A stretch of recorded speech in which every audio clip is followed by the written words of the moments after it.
یہ کیا آدھی حدیث سن کے جہالت پھیلائی ہوئی ہے کہ خراسان خراسان خراسان، یہ ثابت تو کریں کہ خراسان سے کالے جھنڈوں کی ابتدا ہے، کوئی حدیث تو پیش کریں۔ یہ کہا گیا کہ خراسان کی جانب سے پاکستان کو اللہ تعالیٰ نے 27 رمضان لیلۃ القدر کی رات، جس رات فرشتے اترتے ہیں، جس رات قرآن نازل ہوا، اس رات نبی پاک صلی اللہ علیہ وسلم کے نام پر، محمد کے نام پر اسے نازل کیا ہے۔ تو یہ صرف تیل بیچنے کے لیے، یہ بھائی بعد میں اسے افغانستان یا ایران فتح کر لیں گے اور یہاں سے غزوہ ہند وہ کریں گے اور وہ پلٹیں گے، اس کے لیے جو حدیثیں بیان ہیں وہ فراموش کر دیں ہم۔ خراسان خراسان خراسان لگا ہوا ہے، خراسان میں کیا ہے اس کی حقیقت آج میں آپ کو بتاتا ہوں۔ یہ حدیث روایت دیکھیں، یہ روایت میں کیا لکھا ہوا کہ سفیانی کا لشکر فارس اور خراسان کے کئی علاقوں تک آ جائے گا۔ یہاں پر تمہارے علماء سوئے ہوئے تھے جو یہ نہیں بیان کی، یہاں پر تمہارے علماء سوئے ہوئے تھے اسے بیان کرنے میں، فارس اور خراسان کے کئی علاقوں تک۔ اور پچھلی روایت کے اندر دیکھیں اس میں علاقوں کا نام بھی بتایا گیا ہے کہ استخر، کومس، دولات اور کہاں تک، زرنج تک یہ لشکر آئے گا۔ زرنج کون سا علاقہ ہے؟ تمہارے علماء نے یہ تشریح کی ہے، زرنج ہے ایران اور افغان کا جنوبی مغربی ایریا جسے آج میلک بارڈر کہتے ہیں، یہاں تک سفیانی کا لشکر آ جائے گا۔ ایران تو تمہارا بالکل ختم ہو گیا، وہاں پر تو قبضہ ہو جانا سفیانی کا، جو کہتے ہیں ایران سے خلافت کی ابتدا یا یہاں سے کالے جھنڈے نکلیں گے، وہاں تک تو سفیانی کا لشکر آ گیا۔ پھر اہل مشرق ان سے لڑیں گے، باقی کا اہل مشرق کون ہے؟ افغانستان کا علاقہ بچ جاتا، تو وہ ان سے لڑیں گے، یہ معاملہ ان کا طویل ہو جائے گا، تو وہ مشرق کے آخری حصہ میں موجود بنو ہاشم کے شخص کے ساتھ بیعت کر لیں گے، جو دوسری روایتوں سے ثابت ہوتا ہے کہ وہ کالے جھنڈوں والا ہو، جو مشرق کے آخری حصہ سے نکلے گا، اور اسے ہی منصور کہا گیا۔ منصور کیوں کہا گیا؟ اس کا نام لقبی نام استعمال ہوتے ہیں۔ منصور نصرت یافتہ فتح یاب، یعنی کہ کسی جنگ کا وہ فتح یاب ہوگا، اسے یہ لقب ملا ہوگا۔ مشرق کے آخری حصہ، برصغیر مشرق کا آخری حصہ۔ اب خراسان آپ کا کہاں چلا گیا؟ یہ حدیث کس پر منطبق ہوتی ہے کہ جب ملاحم جنگوں پہ جنگیں ہوں گی تو اللہ غیر عرب، یعنی کہ موالی کون؟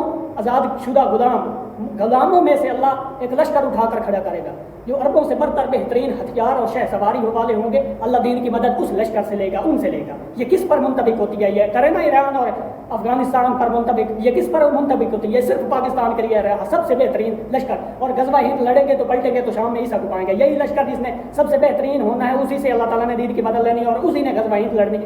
اب کہاں گیا آپ کا افغانستان اور ایران والا معاملہ؟ 85 دفعہ میں نے سمجھایا، پھر بھی نہیں ایسے نہیں، ویسے ہے۔ کیا ویسے ہے؟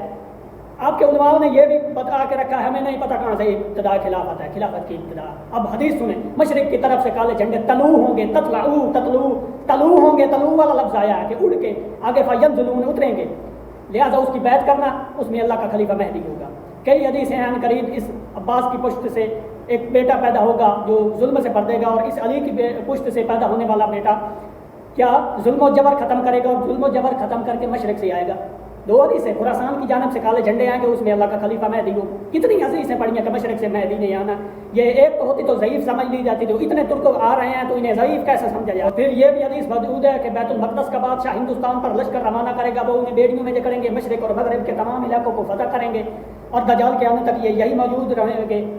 دجال کے آنے سے پہلے غزوہ ہند ہے، اس کی قیادت مہدی نے ہی کرنی ہے، اس کی قیادت مہدی نے ہی کرنی ہے۔ اور دجال کے آنے سے پہلے جو بیت المقدس کا بادشاہ مہدی کیسے بن گیا؟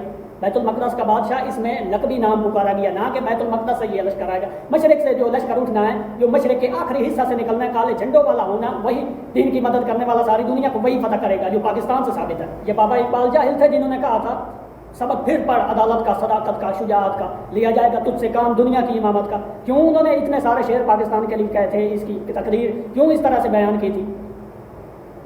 میرا تھوڑا سا سختی سے بولنا اب لازمی ہو گیا، میں سمجھا کے مر گیا ہوں، لیکن یہ نہیں ایسے نہیں، کون سی حالت میں جی رہے ہو، کس خواب میں جی رہے ہو؟ پھر بھی کمنٹ کر دیتے ہیں کہ غزوہ ہند افغانستان نے لڑنی ہے، وہاں سے لشکر آئے گا، وہاں سے خلافت، اور غزوہ ہند سے پہلے 5 سال پہلے یہاں پر خلافت مہدی کی آنی ہے، اور یہاں سے مشرق سے مغرب جانا ہے۔ استخر پر بھی مہدی کا ذکر ہے، جو زرنج پر پہلے لڑیں گے، یہ آپ کے سامنے نقشہ ہے، اور کوفہ سے مہدی اور منصور بھاگ نکلیں گے، اور مکہ میں پناہ لیں گے۔ جو حدیث آتی ہے کہ مدینہ کی جانب سے مہدی بھاگتے ہوئے داخل ہوں گے، پناہ لیں گے سفیانی لشکر کی وجہ سے، سفیانی لشکر کی مخالفت میں انہوں نے آنا ہے اور بھاگ کر نکل جانا اور پناہ لینی، اور پیچھے لشکر دھنس جائے گا۔